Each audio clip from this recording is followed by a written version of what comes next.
While David Rubenstein and Mike Elias are still actively in the starting pitcher market, one MLB report says another big move could be approaching. Welcome to Orioles Digest. I'm your host, Kam Brice. Before you do anything, hit that subscribe button. If you are a part of this percentage, let's change it today. I say this in every video. Come join the family. I'm giving you daily updates about the Baltimore Orioles that no one else does on YouTube. So come join the family and stay tuned. While the Baltimore Orioles have been actively looking for a starting pitcher this offseason, a main question on everyone's mind is, when will they address their bullpen issues? And one MLB writer has some good insight. Jake Carrill of MLB.com said Baltimore could still look to add a high leverage arm to the back end of his bullpen mix via free agency. One potential fit is the 30-year-old Scott, who would serve as a strong left-handed complement to the right-handed trio of closer Félix Bautista, Yennier Cano, and Sir Anthony Dominguez. See, Tanner Scott is a guy I've been very high on. I know he played for the Baltimore Orioles in the beginning of his career, and it didn't work out, but he still had one good season with us. Now, when he went to the Marlins, he was sensational. He was one of the best closers in baseball, and that translated over to the San Diego Padres. So let's take a look at what Tanner Scott did last season. In 72 games last season, Tanner Scott had a 1.75 ERA in 72 innings pitched, and he only allowed 3 home runs. Now, Scott is a guy that I've been high on last season. Now, I was hopeful last trade deadline the Baltimore Orioles would bring in Tanner Scott. That was a guy who was one of the best relief pitchers in baseball. And you can tell by all these numbers. Let's take a look at the whip. 1.125 whips. Only 5.6 hits per 9 innings. That's good. And Tanner Scott was always posed in a high relief position. And what did the Baltimore Orioles struggle with last season in their bullpen? Guys coming in high leverage situations. Now imagine a bullpen with Tanner Scott, Yennier Cano, Félix Bautista, Sir Anthony Dominguez. There's so many options you can go to. And we all know that Félix Bautista won't be the same Félix Bautista into 2026. So Tanner Scott could possibly fill in the closer role whenever needed. He could also go to long relief position. Now, what would a contract for Tanner Scott possibly look like? There's been projected that Tanner Scott's looking for a 4-year, around $75 million deal, because that's something the Baltimoreans want to do. Money is not a problem for the Baltimoreans. They can offer any contract they want. They have the money, and David Rubenstein has came out plenty of times. Like I've said in multiple videos, he's willing to spend money. And you have to spend money on a guy like this. He's one of the best high relief pitchers in baseball. And that's a guy that can contribute a lot to the bullpen. Well, we are still unsure about this bullpen, but we're going to take a deep dive later into the video. But right now, I want to take a deep dive into Tanner Scott and what he could mean for the Baltimore Orioles in 2025. I haven't heard much about Tanner Scott, but he will make a solid addition to the bullpen. On the free agent market, he's one of the best relief arms available. Maybe the Orioles might be interested if his price wasn't too costly. Scott will be the most sought-after reliever among free agents, according to MLBTradeRumors.com, which also projected that he would get a 4-year, $56 million contract.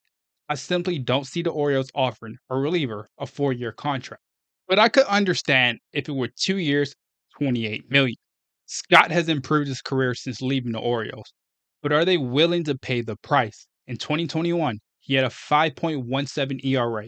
In 62 games, struck out 70 batters, but recorded a career high in earned runs 34. Since then, he has recovered, posting a 3.21 ERA with over 320 strikeouts and 54 saves and 275 appearances. Over the past couple weeks on this channel, we've talked about the Orioles starting rotation, we've talked about their depth in the minor leagues, and trade accusations they could possibly go after. But I want to take a deep dive into the Orioles' potential bullpen in 2025. We're going to take a deep dive into the Orioles' bullpen and what it could possibly look like next season. They're one guy away from being one of the best bullpens in the MLB. So let's take a look at some of the names that we're familiar with. Félix Bautista, dominant closer, was the best closer in baseball before he got Tommy John surgery. Are we going to expect Felix to be the same guy that he was before? Not right now. But in 2026, 2027, and years after that, I expect Felix Bautista to be back and dominant as one of the best pitchers in baseball. Sir Anthony Dominguez was very good last season, but he's not a guy that the Orioles trust in high leverage situations. Could he possibly be in that sixth, seventh, eighth inning role? I think that's the best formula for him. Keegan Aiken had a bounce back season last year, had a career year actually last season. A lot of people don't know Keegan Aiken was one of the Orioles' best relievers last season and came up in high leverage situations so many times last season. So Keegan Aiken is a tremendous foundation to this Orioles bullpen, and I'm glad he has finally found his way in his career. Yennier Cano, we all know what he's capable of, was one of the best relievers in baseball 2 seasons ago. When Félix Bautista was the best closer in baseball, it was arguably that Cano was the best reliever in baseball. So we know what he's capable of. The only thing with him is, can he stay consistent month by month? There's too many months where he's walking too many batters, giving up too many home runs. And then the next month, he's striking out every single batter he's faced and looks dominant. Consistency and health is the main concern for Yennier. Let's move on down the list. Gregory Soto, guy that came from the Phillies. We know what he's capable of. Has pitched in MLB for a while. Good in high leverage situations. Not so good when you have to depend on him every single night. That's why getting a guy like Tanner Scott to move Gregory Soto back and put him into a more comfortable role. Ciano Perez, amazing. Ciano Perez did not give up a single home run last season. That is an interesting stat that I found out a couple months ago. I'm stuck with that. Ciano is great. Good guy for the clubhouse. Great morale. Consistency is his problem. If he can stay consistent and the Orioles not to try to put him in too many high leverage situations, he can be one of the best relievers in baseball. Brian Baker. That's a guy who the Baltimore Orioles have struggled with so many times, put him in different situations. I think Brian Baker could be a long relief guy. You add a guy like Tanner Scott, now you put Brian Baker as a spot starter or even put him in that 4 or 5 inning when guys in their starting rotation struggle on some nights. Baker is a guy that you can trust on from time to time, but not consistent time. For the last one, we're going to talk about Albert Suarez. I think moving Albert to the bullpen is so good. Albert Suarez is obviously very old, one of the oldest players in the MLB right now. But last season, he's one of the Orioles' best starting pitchers. What he did for that starting rotation last season was phenomenal. And I'm so glad the Baltimore Orioles brought him back on arbitration. I hope they can bring him back next year. And I hope he can stay healthy. And even though he's over 40 years old, I expect Albert Suarez to be dominant as he was last season. Now, if the Orioles can get this bullpen back to how dominant it was in 2023, I think this team has a legitimate chance at a World Series. We already know this offense is powerful. They're going to hit home runs, and it's going to be something special. Starting rotation is iffy right now, but I expect more trades to come through as talks will heat up through the offseason, and we should expect a trade coming soon.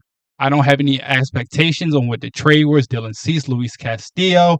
I don't know. I just know the Baltimores are going to make a big move that will surprise a lot of people. Now, it's going to be very interesting what the Baltimore Orioles do.